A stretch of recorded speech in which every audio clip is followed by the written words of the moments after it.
Ang basod, kung saan hinahatod ko ikaw dati, nadudumduman mo pa ba? Kagayon, pagparay mo doon, kagayon pagpamateon. Ang lamig sa hangin, di sa basod masiramon.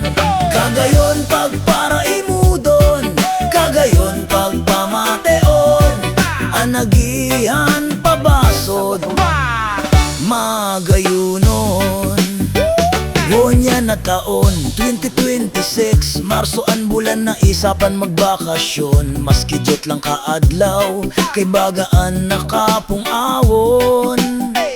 Ang lugar kung saan kami nagdarag ko, sa barangay Singabaw nan sa basod lalo. Ang mga balay nagbarago na, pero ang memorya tandang-tanda ko pa. Maubaga dide, inhatod ko ikaw, kaso natakot ako. San si mama nagsigaw sa sobrang takot ko. Nagdalagan pa ako, waralingon-lingon hanggang makaharagyo. Kagayon pagparay mo doon, kagayon pagpamateon.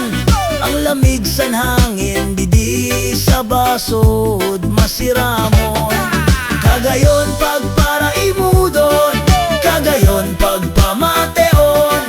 Anagihan pabasod, magayunon.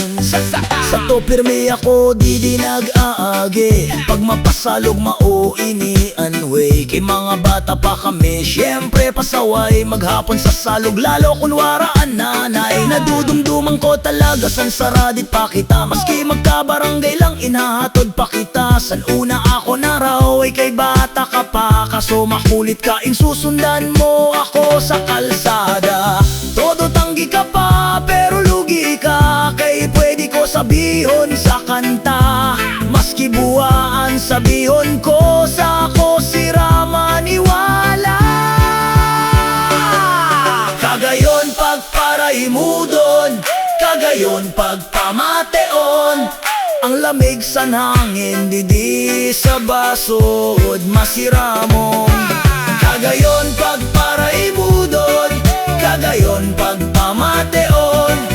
Anagihan pabasod, magayunon.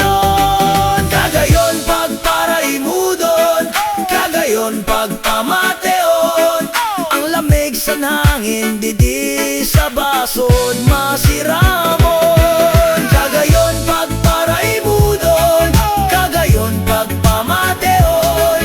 Anagihan pabasod,